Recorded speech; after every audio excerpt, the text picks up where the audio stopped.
اور پھر آپ جیل کے اندر رہے، جب جیل میں عرصہ رہے تو آپ کے ساتھ 2 قیدی بھی تھے، جب ان کے چھوٹنے کا وقت آیا تو ان دونوں نے خواب دیکھا تھا اور آپ نے دونوں کو خواب کی تعبیر بتائی اور دونوں چھوٹ گئے، تو آپ نے فرمایا جب تمہارا بادشاہ کے پاس جانا ہو تو میرا بھی ذکر کرنا۔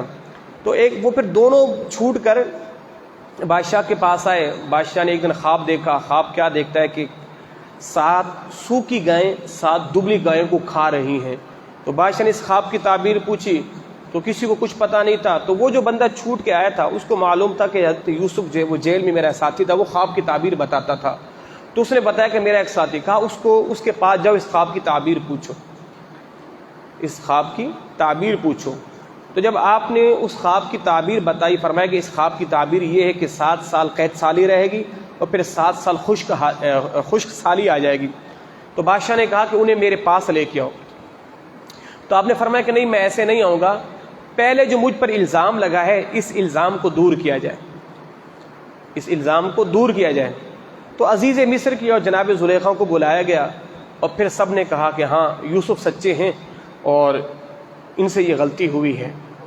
تو گویا کہ آپ نے پہلے اپنے پر لگے داغ اہل دنیا کی جو نظروں میں تھے، ورنہ آپ معصوم تھے، نبی تھے، اور پھر بادشاہ کے دربار میں آ گئے اور پھر بادشاہ نے آپ کو وزیر خزانہ بنایا، ٹھیک ہے، اور پھر وزیر خزانہ جب بنایا تو پھر دور دراز لوگوں کے پاس قحط سالی ہو گئی، تو لوگ دور سے آتے تھے مصر میں کہ ہمارے ہاں اناج ختم ہو گیا تو آپ ہمیں اناج دیں۔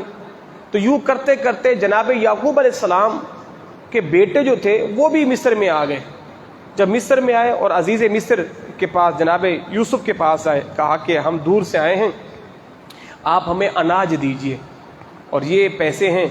تو جناب یوسف علیہ السلام نے جب دیکھا تو آپ پہچان گئی، تو میرے بھائی ہیں 10 کے 10۔ تو آپ نے فرمایا کہ تمہارا کوئی اور بھائی بھی ہے؟ کہا ہمارا ایک اور بھائی بھی ہے۔ کہا اس کو بھی لے کے آنا، میں اس کو بھی حصہ دوں گا۔ تو وہ نہیں سمجھے اور پھر وہ بنیامین جو جناب یوسف کے سگے بھائی تھے ان کو بھی لے کے آ گئے۔ جب ان کو لے کے آ گئے تو یوسف علیہ السلام نے یہ کیا، اپنے غلام سے کہا، اپنے وزیر سے کہا ایسا کرو، ان کو جب سامان دے دیا تو ایک وہ جو ترازو تھا نا جس سے اناج تولا جاتا تھا، آپ نے فرمایا کہ یہ ترازو جو میرا سگا بھائی ہے نا بنیامین، اس کے سامان میں رکھ دو۔ جب رکھ دیا گیا تو پھر شور ہوا کہ بھائی بادشاہ کا ترازو چوری ہو گیا ہے۔ ان 10 بھائیوں کو بلایا گیا، 11 بھائیوں کو، کہا تمہارے پاس تو نہیں؟ کہا نہیں بالکل ہمارے پاس نہیں ہے۔ کہا اگر نکل آیا تو کہا جس کے پاس نکل آیا اس کو اپنے پاس رکھ لینا۔ تو جب تلاشی لی گئی تو ظاہر حضرت یوسف نے خود رکھوایا تھا، آپ کے سگے بھائی کے پاس وہ ترازو نکل آیا۔ آپ نے فرمایا اس کو چھوڑو تم جاؤ۔ کہا کہ نہیں، اس کا ہمارا والد اس سے بڑی محبت کرتا ہے، ہم 10 میں سے کسی کو رکھ لو، اس کو چھوڑ دو۔ کہا کہ نہیں، ترازو اسی کے پاس نکلا ہے، اس کو میں رکھ لوں گا، باقی تم جاؤ۔ اس لیے کہ وہ سگا بھائی تھا، جناب یوسف نے خود اس کو روکا تاکہ میرے ساتھ رہے اور میں پھر اس سے جناب یعقوب کے حال احوال پوچھوں۔ تو کہا کہ نہیں حضرت۔ اور پھر وہ 10 کے 10 بھائی جو ہے جناب بن یامین کو ڈانٹنے لگے کہ حضرت یہ چور ہے، اس کا بھائی بھی چور تھا، معاذ اللہ، یعنی تو یوسف کی وجہ سے ایسا کہا کہ اس کا بھائی بھی ایسے تھا۔ جب انہوں نے یہ بات کہی نا تو جناب یوسف علیہ السلام جلال میں آ گئے، فرمایا کہ تم جھوٹ بولتے ہو، تم جھوٹ بولتے ہو۔ تو فرمایا کہ تم جانتے ہو میں کون ہوں؟ کہا کون ہے؟ فرمایا کہ میں ہی یوسف ہوں، میں ہی یوسف ہوں۔ اب وہ 10 کے 10 بھائی آپ کے پاؤں پڑ گئے، معافی تلافی کرنے لگے اور رونے لگے، آپ ہمیں معاف کر دیجئے وغیرہ وغیرہ۔ تو آپ نے فرمایا کہ بتاؤ میرے والد کی کیا خبر ہے؟ جناب یعقوب وہ کیسے ہیں؟ کہا وہ آپ کی یاد میں رو رو کے ان کی آنکھوں کی بینائی کمزور ہو گئی۔ تو آپ نے فرمایا کہ اذهبوا بقمیصی، ایسا کرو یہ میری قمیص لے جاؤ، اذهبوا بقمیصی علی وجہ ابی یأتی بصیرا، یہ میری قمیص لے جاؤ اور میری قمیص کو میرے والد کی آنکھوں پہ ڈال دینا، اللہ ان کی بینائی کو واپس کر دے گا۔ ابھی قمیص جو ہے وہ مصر سے چلی تھی فلسطین کو، ابھی قمیص راستے میں تھی۔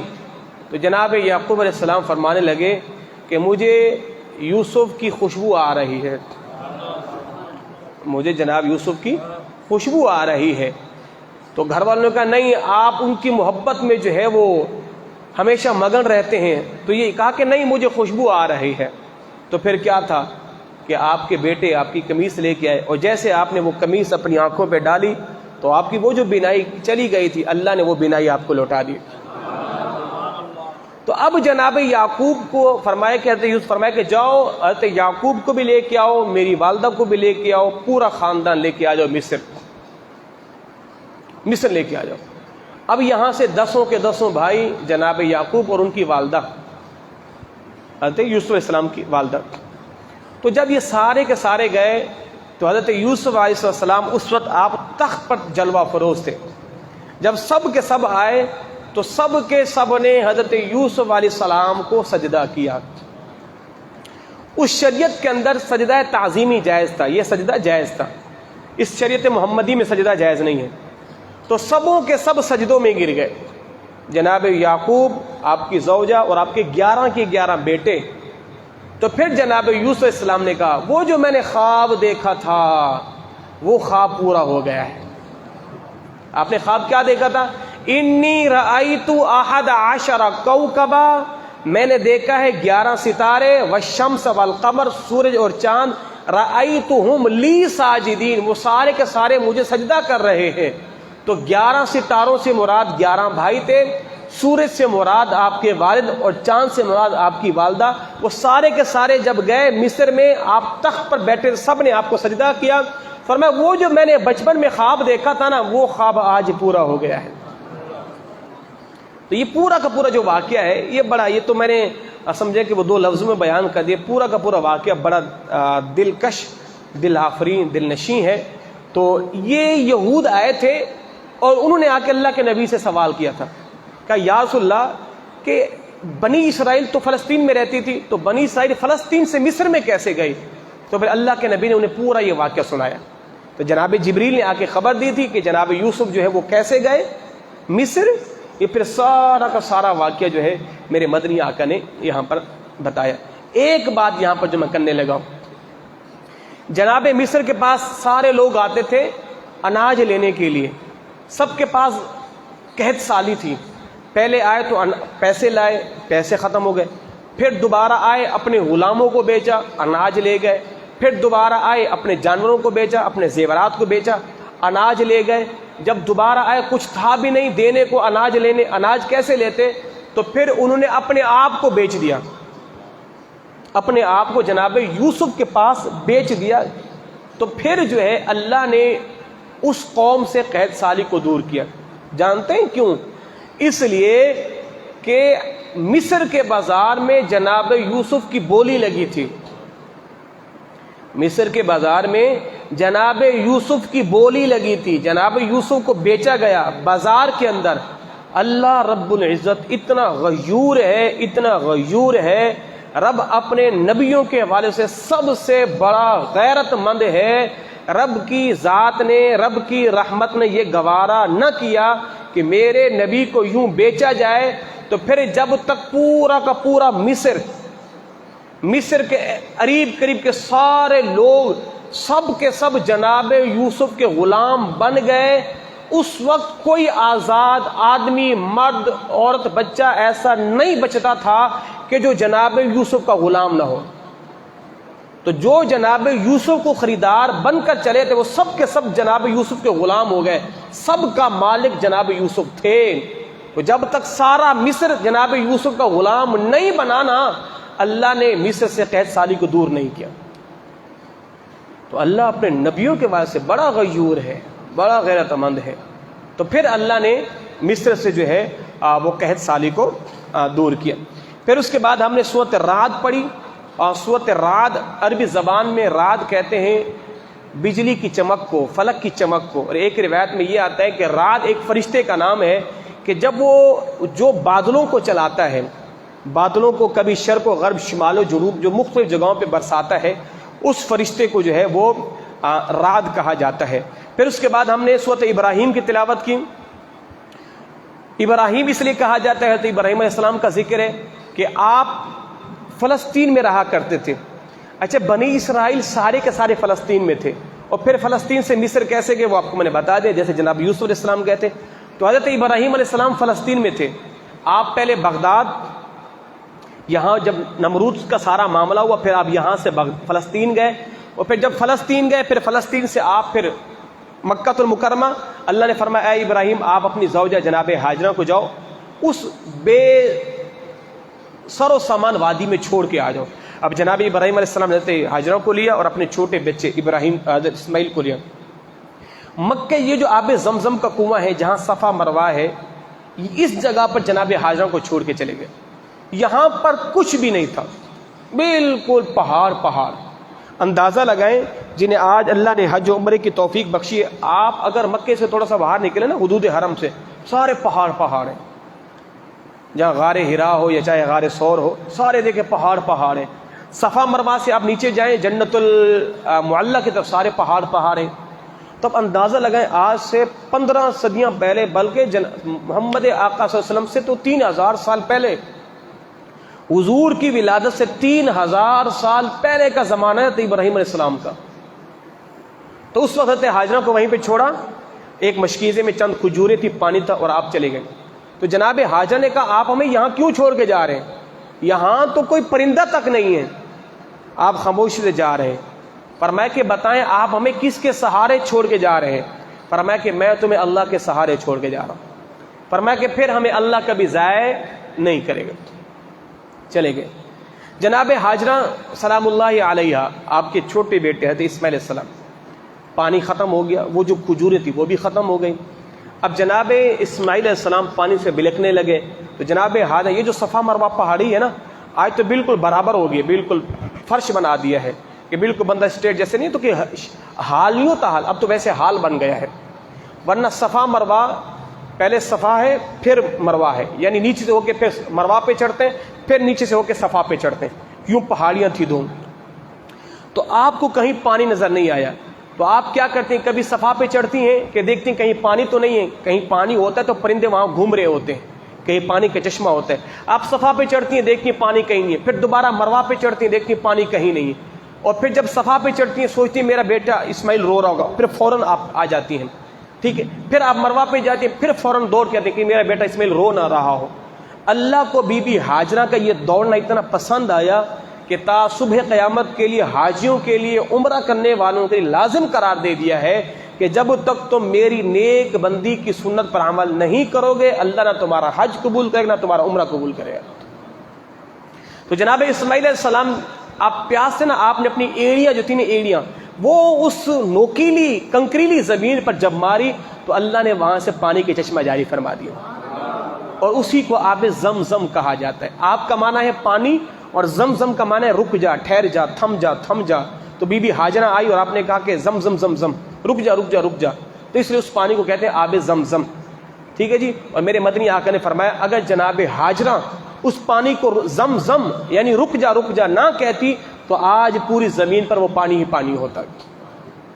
اس پانی کے اندر ایسی برکت ہے، صحابہ کرام علیہم رضوان کہ جب مکے میں رہا کرتے تھے، پھر مکے سے جب مدینہ آئے تو حضور کی بارگاہ میں عرض کی بندہ نواز ہم جب مکے میں تھے ہمارے پاس کچھ بھی کھانے کو نہیں تھا، بس ہمارے پاس آب زمزم ہوتا تھا اور یہ ہمارے پاس کھجور ہوتی تھی اور کچھ بھی نہیں ہوتا تھا کھانے کو۔ میرے مصطفیٰ نے فرمایا اگر تم کئی سال بھی آب زمزم پیتے رہتے نا اللہ تمہاری کفایت فرما دیتا۔ یعنی آب زمزم کے اندر اللہ نے وہ سمجھیں کہ وہ طاقت رکھی ہے، اس کے اندر غذائیت بھی ہے۔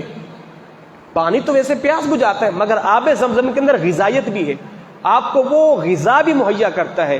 اور امام شافعی فرماتے ہیں کہ جو بندہ آب زمزم جس نیت سے پیے گا نا اللہ اس کی وہ مراد پوری فرما دے گا۔ جب پہلا گھونٹ پیے نا جو نیت کر کے پیے اللہ آپ کی وہ حاجت پوری فرما دے گا۔ اچھا تو جب اللہ نے مجھے عمرے کی توفیق بخشی دی تو مجھے جو نا وہ جسم میں الرجی بہت رہا کرتی تھی، تو میں نے کہا کہ پروردگار اس کا میں نے علاج بھی خوب کروایا ہوا تھا، ٹیسٹ بھی خوب کروائے، کوئی کیا کہہ رہا ہے کوئی کیا، بہت پریشان ہو گیا تھا۔ تو جب میں گیا عمرے تو میں نے خوب آب زمزم پیا، اتنا پیا میں نے کہا مالک میں بار بار اس سے پیوں، یہ جو بیماری ہے سمجھ نہیں آ رہی کیا ہے، بہت پریشان کرتی ہے، تو اس کے صدقے دور فرما۔ یقین کریں بخدا واللہ باللہ تعالیٰ مجھے کم از کم 1.5 سال یا 2 سال جو ہے اس آب زمزم کی برکت سے پہ الرجی نہیں ہوئی، مجھے پہ الرجی نہیں ہوئی۔ تو جس کو جو مرض ہو نا آب زمزم خوب پئیں. اور جب ہم جاتے تھے تو بوتلیں لے گئے، حالانکہ وہاں پر جو ہے وہ آب زمزم کی بوتل نہیں بھرنے دیتے، آپ وہیں پی لیں یا پھر آپ کو باہر سے جو ہے وہ بوتلیں بھرنے کو ملتی ہیں. مگر ہم کیا ہے کہ وہ بوتلیں بھر بھر کے جاتے، وہیں ہوٹل پہ پیتے، پھر راستے میں پیتے، پھر آگے پھر وہاں پیتے. تو سبحان اللہ، آب زمزم کے اندر اللہ واللہ باللہ تاللہ بخدا بخدا بخدا اس جیسا پانی کائنات میں کہیں نہیں ہے. اس جیسا پانی نہیں ہے، اس جیسا ذائقہ کسی پانی کے اندر نہیں ہے. میرے مدنی آقا نے فرمایا یہ وہ پانی ہے کہ تا صبح قیامت کبھی ختم ہونے والا نہیں ہے. لوگوں نے بڑی جو ہے ریسرچ کی، یہ پانی کہاں سے رہا ہے، یہ ختم ہونے کا نام نہیں لیتا. یہ پانی جتنا بھی نکالا جائے یہ پانی اتنا بڑھ جاتا ہے. اللہ اکبر.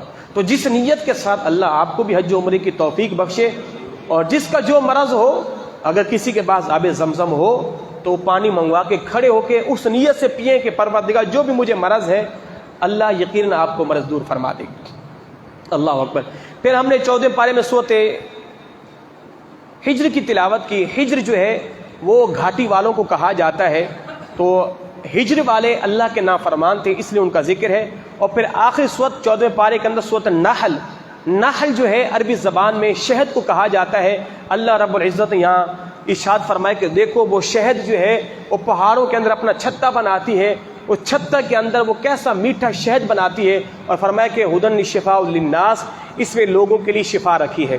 میرے مدنی آقا کے پاس ایک شخص آیا، حضور مجھے جو ہے وہ پیٹ کا مرض ہے، مجھے موشن وغیرہ ہے، یا میرا پیٹ جو ہے صحیح نہیں ہے. تو حضور نے فرمایا جاؤ تم شہد کھاؤ. کھایا پھر آ گیا، حضور پھر ابھی بھی میرا مرض ٹھیک نہیں. فرمایا کہ جاؤ شہد کا استعمال کرو.